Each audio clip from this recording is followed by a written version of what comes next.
Hello and welcome to this video. Yeah, what did I do there? Somehow the recording was a little bit strange at the beginning. So anyway, we'll transpose to a Sicilian and see if he has something in store there. Sometimes people play knight f3 c5 and they don't have a good recipe there. So let's see what he plays against this strange line with with queen d3. But it is quite interesting.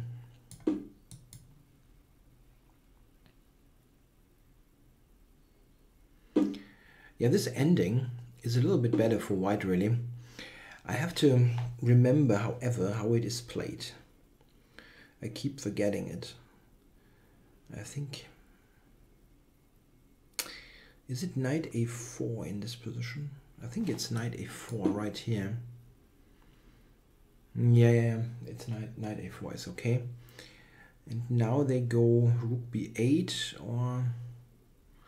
Rook b8, yeah. I'm threatening knight b6, so and now what is the deal? Bishop f4. There is rook b4. That doesn't work. So I think you take and then play bishop f4 and rook b4. There is b3. Yeah, I'm getting there. I'm getting there. I think this is correct. I'm not so sure about bishop f4 actually, but okay, let's do it. Rook b4, I go b3, and later c4. This ending is supposed to be a bit better for white due to black's defects in the pawn structure. a6 in particular is weakish, and white's pieces are also more active. Note that I have the rook developed on h1 already, so I can do something in some cases, at least, like with rook h4 or rook h5. There are sometimes possibilities like that. Yeah, I'm wondering, but no, bishop d7, I'll just take a6. I just take a6, I thought. Why wouldn't that work? If he takes there... No, it does work, yeah, I can take that. He cannot take twice due to bishop b5 at the end. I think this is just a pawn. Or what is his plan? I mean, I get bishop b5 in shortly, and that is a strong pawn on a4. The bishop on b5 and the pawn work well together. Is he trying? What is he trying here? Rook e4 check or something? Is that any dangerous? Don't really see. Yeah, black looks more or less busted here.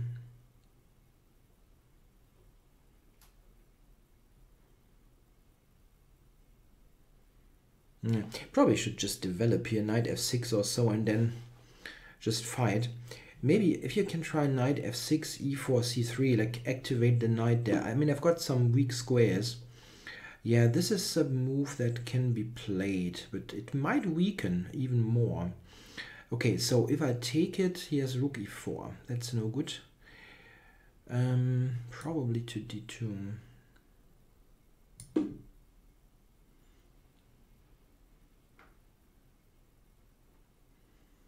Yeah, I mean, he can check me on e4, but I don't know if that really does all that much.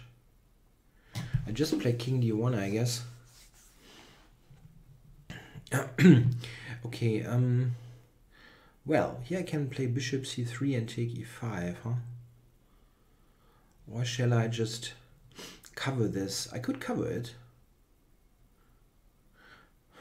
A funny line it would be, I know, long castles, rook a2, but okay, that's kind of, it's a very, very strange idea. Okay, so I'm checking first.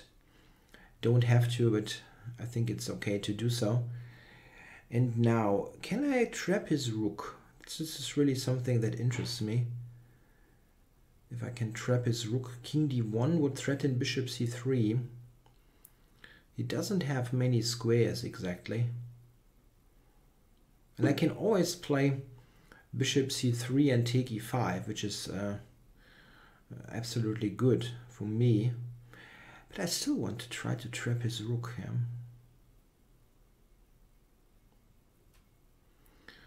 King d1 threatens king, almost king c1 is not a threat.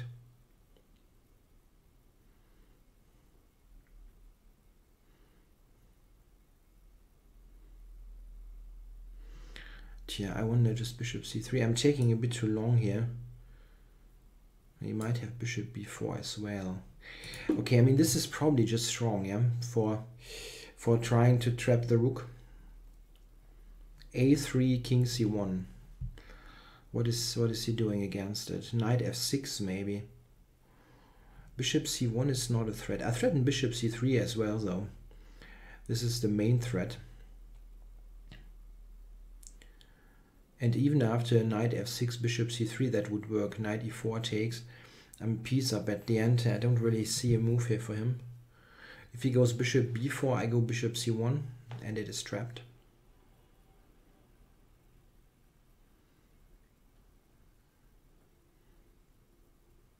Right, that looks pretty busted. d4 maybe. And then I mean, okay, I can even do that. Bishop c1, rook b4, bishop a3, rook takes b5, bishop takes f8 is a complete win. That's a cute line actually, with the rook hanging and g7 hanging. So I think this can be done. Let's play it. You might get it on the board. Or is he just giving up the exchange now with bishop a3? No, and now bishop a4. The only move that makes any sense then is rook takes b5, unless he wants to give the exchange. And then I take f8, and then the rook on b5 hangs, and g7 hangs with the win of the rook in the corner. So this is a neat line that I talked about like a minute ago, and it actually happens to pop up on the board. Yeah, now both rooks are essentially hanging. A b5 and g7 hangs with the trap on h8. No moves.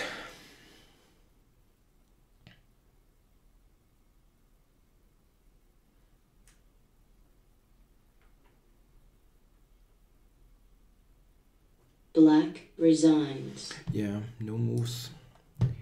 Let's check it. Yeah, this is an interesting variation. The queen d3 is a really strange looking move, but there doesn't seem to be anything great against it. I mean, black is obviously not going to lose by force after such a move, but it is absolutely playable. a6 played, and now this idea comes into play with queen g3. Yeah, it's difficult for black not to trade now. He can try something like that, but after simple developing moves like bishop d3, for example, it's always tricky for him to develop because the g7 pawn is constantly attacked. So you cannot move the f8 bishop, and white will castle f4, this kind of thing. I mean, it's a bit better for white. And the trade now, yeah, it's not easy. After d5, this move is interesting. Yeah, knight a4. It makes this basically impossible. Yeah, I can go here and then grab this with a fantastic ending. So this is making quite some sense. I don't think it is the only move. I think there's also something else that they try. What was it? Yeah, I think the computer bishop b7. I think this also has been seen. But rook b8. So, and now I think taking and bishop f4 is correct. This. Yeah, and now black has some other options. I think what the engine is giving here, e5, has been tried. And this is probably not working at all. I can really just take it. And this is a very important pawn, the a6 pawn here. Yeah, after that, I think it's definitely lost after bishop a4. I mean, in other cases, you are pawn down with black, but at least white's position is somewhat uncoordinated. And here, yeah, you cannot grab a4, yeah. Check. And you're basically stuck now. And after this, I think the rook is definitely trapped. Yeah, king d1 is strongest. Yeah, I was also looking at this, but this is much better. But king d1 is probably winning, as the engine confirms. I'm trapping the rook simply. A3. Oh, I can play a3. I didn't think about that. I saw that one a little bit before because I found this idea very attractive. But yeah, the engine is of course right. Yeah, here he can basically play with this and exchange down. This is actually, it's still not super easy to convert in a blitz game because white's pawns are kind of worthless. The structure here is kind of worthless. You have the a pawn, which is not worthless, but you know, it's not very well organized. And he's got some stuff here. C3, yeah, knight could come in and so on. There's still some tricks around. Therefore, I understand that the engine is giving this move, yeah, which that's a simple move really, which forces black to take. And now my pawn structure is just repaired. Yeah, I've got two connected passes. Just a much better version. But I was so attracted towards this that I didn't really think of anything else. Now is a double attack on both rooks basically, because after I grab G7, the rook on H8 will fall. Yeah, interesting game. If you are looking for a line against the Taimanov, here's one. Thanks for watching. I forgot to switch on the view.